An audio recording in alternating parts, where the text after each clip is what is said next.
तो हम इसके कुछ एग्जांपल्स लिखते हैं और देखते हैं कि कैसा कैसा आपको सॉल्व करना है। ऐड भी करके देखेंगे, कंपोनेंट भी करके देखेंगे क्या है। क्वेश्चन लिखते हैं।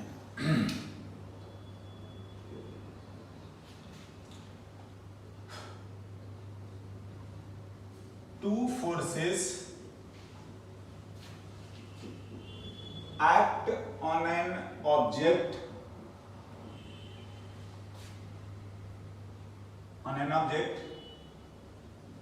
6 Newton and 8 Newton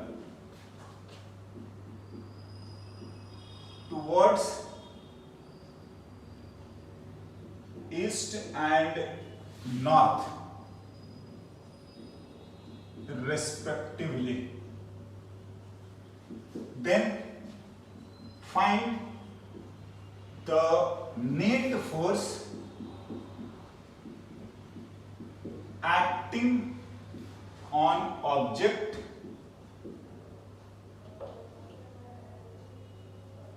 and in which direction.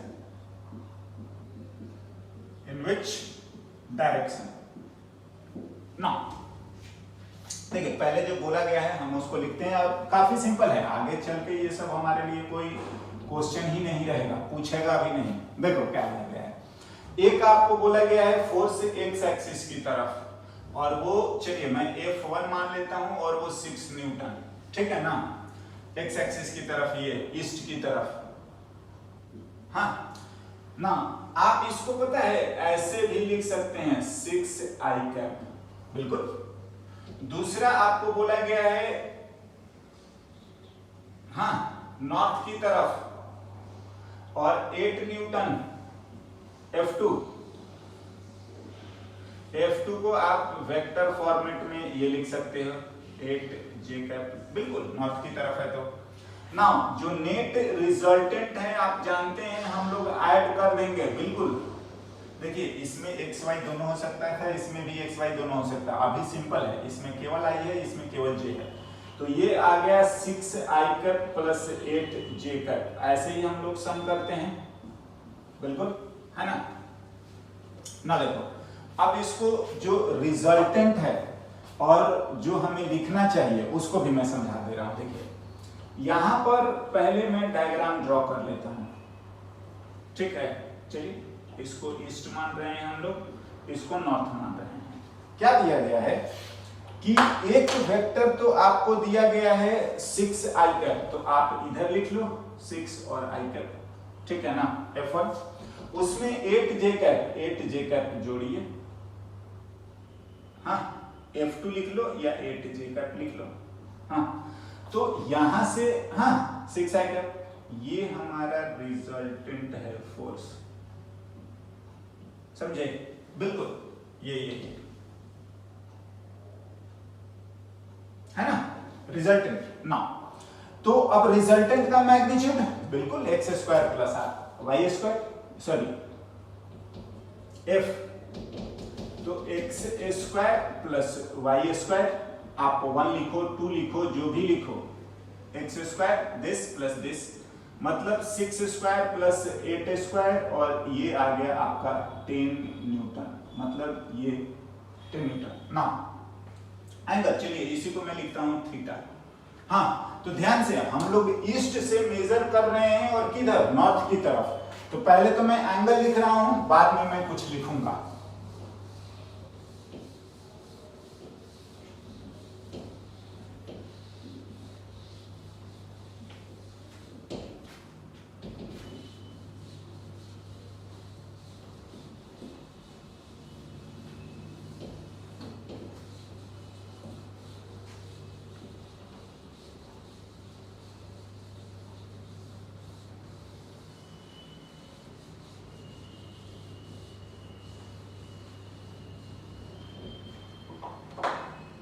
ठीक है, नाउ tan थीटा लिख लीजिए। ये सिंपल ट्रायंगल ही यूज करो, परपेंडिकुलर अपॉन बेस, या आप लिख सकते हैं F2 बाई F1, या यही आता है y component by x component, या 8/6। ना थोड़ा सा एंगल आपके लिए स्टैंडर्ड माइट भी नहीं होगा, ये 4 और ये कितना 3, हाँ मैं लिख दे रहा हूँ, थीटा ये होता है 53 डिग्री। क्या देखिए मैं कुछ वैल्यू लिख दे रहा हूँ, साइन 37 3/5, हाँ जी, cos 37 ये फ्रीक्वेंटली यूज होता है हमारा कैलकुलेशन में, ठीक ना। साइन 53 4/5, cos 53 3/5, समझ रहे हैं, हाँ जी। दूसरा tan 37 लिख सकते हो बिल्कुल 3/4 एंड tan 53 होता है 4/3। देखिए ये तो आपका एंगल से रिलेटेड है, याद रखिएगा, बिकॉज कि फिजिक्स में कैलकुलेशन में बहुत आता है। नाउ हम आंसर कैसे लिखेंगे, रिजल्टेंट जो आंसर है वो ऐसा लिखना चाहिए, रिजल्टेंट इज 10 न्यूटन, मतलब F, हाँ, tan एंगल, बिल्कुल एंगल जरूरी है, थीटा कितना है 53, हाँ किधर से किधर, ऑफ ईस्ट से किधर, नॉर्थ की तरफ, ये आपको जरूरी है इतना लिखना, 10 न्यूटन एट एन एंगल, इतना समझे, हाँ ना। और क्या यूज होता है इस कंपोनेंट्स का, या कैसे करा जाता है, एक दो और देखते हैं। आई होप सिंपल है, समझ में आना चाहिए, कोई ज्यादा टेढ़ी बात नहीं है ना।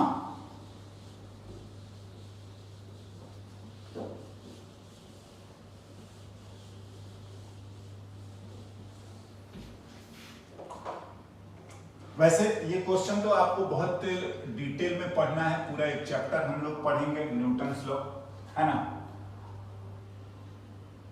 A block of mass 10 kg placed on a inclined plane of inclination 30 degree with horizontal, हाँ, then find the force of gravity, हाँ, पहला along the incline, दूसरा perpendicular to incline, हाँ, ये पूरा हम न्यूटन्स लॉ पढ़ेंगे और बहुत डिटेल में ये सब चीजें आएगी, फिर भी मैं उतना नहीं जा रहा हूं, मैं अभी हम बात कर रहे हैं कि हमने वेक्टर जो पढ़ा है उसका क्या यूज है और क्या लिखा जाएगा। देखिए क्या है, इंक्लाइन प्लेन हॉरिजॉन्टल से 30 डिग्री दिया है, हम लोग पहले तो इसको ड्रॉ करते हैं, समझ रहे हैं ना।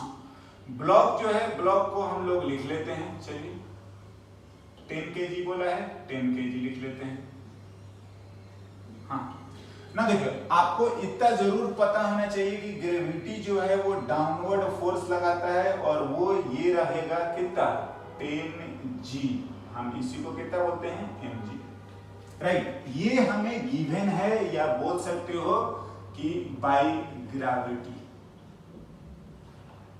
हाँ जी बिल्कुल ना। जो एंगल दिया है अपने को ये थीटा दिया हुआ है और कितना 30 डिग्री, हाँ। अब देखिए क्या है, हमसे पूछा गया है इस फोर्स का कंपोनेंट पता है, एक तो इधर बताओ पैरेलल टू द इंक्लाइन, चलिए हाँ, और ये F पैरेलल, और एक बोल रहा है इसके परपेंडिकुलर, समझे ना। मैं आपको इतना ही समझाना चाह रहा हूं ना कि अगर आप लिखोगे देख लीजिए, अगर ये थीटा है, ये 90 डिग्री है, हाँ, तो 90 डिग्री है, तो ये आ गया 90 माइनस थीटा, ये आपका 90 माइनस थीटा, ये कितना आएगा थीटा। तो देखो जिससे एंगल दिया हुआ है ना वो आपको दे देगा M G and cos theta, जितना एंगल दिया गया है, और ये वाला जो आ जाएगा आपका आ जाएगा एफ पैरेलल जो है वो आ जाएगा एम जी एंड कितना साइन थीटा, जिसके साथ वही चीज मैंने आपको समझाया था, जिसके साथ एंगल दिया है, ठीक है ना, वो cos थीटा हमेशा, क्योंकि ये भी 90 डिग्री पर है, ध्यान से, ये एक पैरेलल और ये एक परपेंडिकुलर, ये 90 डिग्री पर है, समझे ना। तो आप इसको लिख सकते हो, चलिए वैल्यू लिखना है, वैल्यू लिख सकते हैं 10 जी cos 30 डिग्री, और ये आ गया 10 जी and sign 30 degree.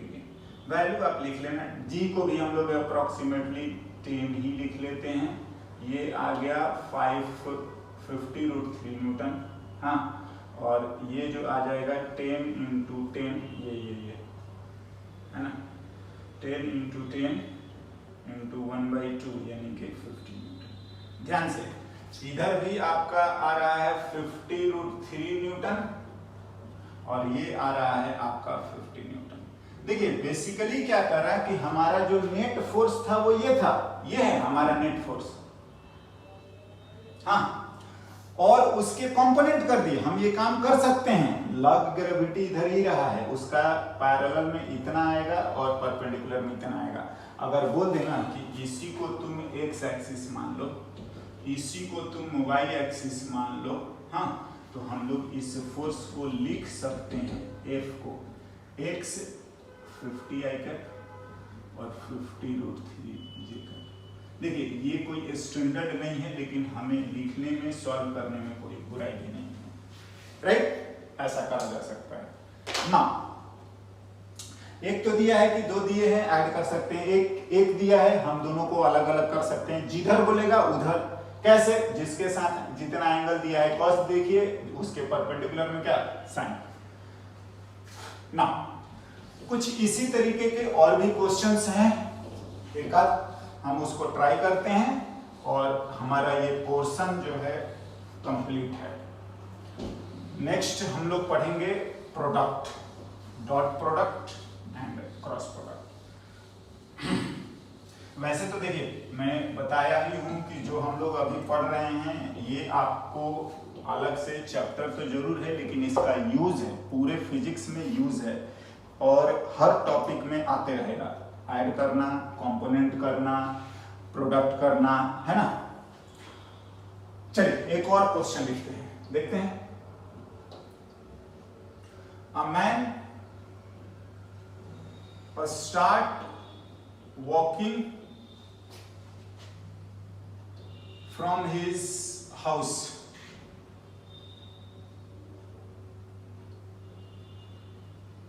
cover a distance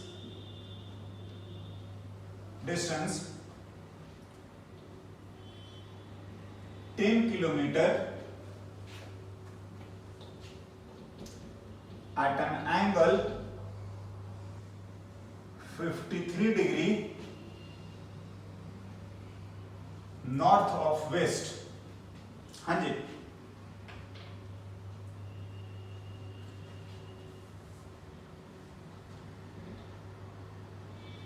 then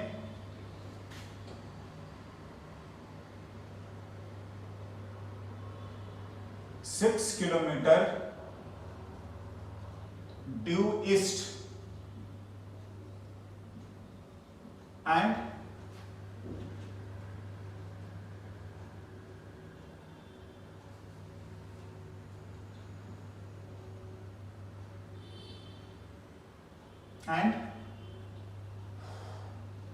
और भी लिख सकते हैं 2 3 8 kilometre due north of west, due north, sorry, south. Then find the final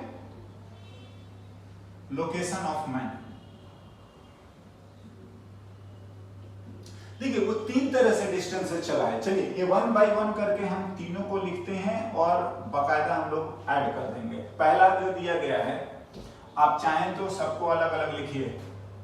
10 kilometre, हाँ S1 जो दिया गया है वो 10 किलोमीटर और एंगल बताया गया है 53 डिग्री नॉर्थ ऑफ वेस्ट। तो वेस्ट से 53, चलिए लिखते हैं मैं ये S1, हाँ ये एंगल आपको 53 डिग्री बताया गया है वेस्ट से नॉर्थ की तरफ, है ना। तो आप इसके एक तो x कंपोनेंट आएगा, S1 का x और S1 का y, 1 वाला x, हाँ आप S1 x लिख लीजिए। S1 cos, सॉरी 50 नहीं 53 है ना, 53 cos 53, तो ये आ जाएगा 10 इंटू, अभी मैंने cos 53 की वैल्यू बताया था 3/5 यानी कि 6 किलोमीटर।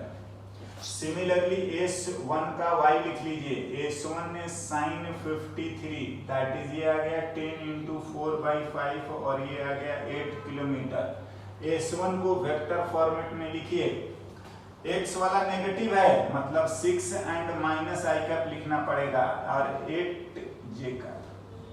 यस, नाउ सिमिलरली अगले दो डिस्प्लेसमेंट लिखिए।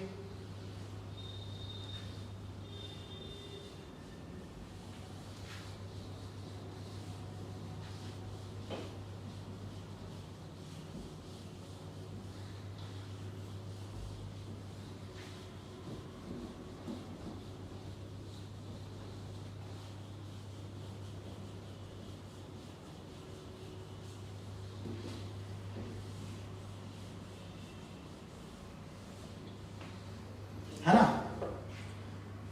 S2 बताया गया है, S2 बोला गया है कहां तक गया है, देन 6 किलोमीटर ईस्ट। तो ये तो सिंपल है, 6 किलोमीटर ईस्ट तो यही है, मतलब S2 को वेक्टर फॉर्म में सिंपली i कैप लिख दो, बिल्कुल। एंड S3 बोला जा रहा है 8 किलोमीटर ड्यू साउथ है, तो नीचे की तरफ 8 किलोमीटर का मतलब, हाँ जी माइनस जे कैप, बिल्कुल, है ना। हमेशा आप ये ड्रॉ कर सकते हैं east west north and south, तो ये 8 माइनस जे कैप, हाँ जी आपके पास 2 3 हाँ एंड 1, तीनों को जोड़ देना है। एस जो है S1 चला, 3 है, third plus S2 plus S3 लिखते जाइए, -6 i cap 8 j cap, S2 आया है 6 i कैप और S3 आया है -8 j कैप, हाँ कैंसल। 0 बता रहा है, पता है अपने ओरिजिनल पोजीशन पर मैं देखिए डायग्राम एक बार भी ड्रॉ कर सकते थे, क्या क्या, ये रहा हमारा ईस्ट, ये नॉर्थ साउथ वेस्ट। पहले तो जहां से भी हम ओरिजिन मान लो, ये ऐसे चले, ये रहा S1, हाँ जी जो भी एंगल दिया है बिल्कुल 53 किलोमीटर और वो चीज ना। उसके बाद उन्होंने S2 चला, समझे, ईस्ट की तरफ एग्जैक्टली वो 6 किलोमीटर है, हाँ एंड देन वो 8 किलोमीटर इधर चले S3 और पता है एग्जैक्टली यहां पर पहुंच गए। देखो ना कोई फ्री हेड है ना कोई फ्री टेल है। अब देखिए अगर हम लोग फ्री हैंड ड्रॉ करें, हो सकता था कि ये ज्यादा बड़ा हो जाए, ये ज्यादा बड़ा हो जाए, नहीं है तो ये थोड़ा आगे पीछे या टेढ़ा मेढ़ा हो सकता था, तो हम डायग्राम में ड्रॉ करके आंसर निकाल ले, ये पॉसिबल नहीं है, या बोलिएगा कि गड़बड़ हो सकता है। सो गो मैथमेटिकली एंड एग्जैक्टली हम बता सकते हैं, ठीक है ना। आई जे के लिखिए, आई को एक साथ, जे के एक साथ, ये ऐड कर सकते हैं कितने नंबर ऑफ वेक्टर्स हैं, है ना। और पहले अलग अलग देता है तो हम उसको आई जे में लिख लेंगे, अगर केवल आई है बहुत अच्छा, जे है बहुत अच्छा, दोनों है दोनों को लिखिए, राइट। नाउ नेक्स्ट हम लोग पढ़ेंगे डॉट प्रोडक्ट, है ना।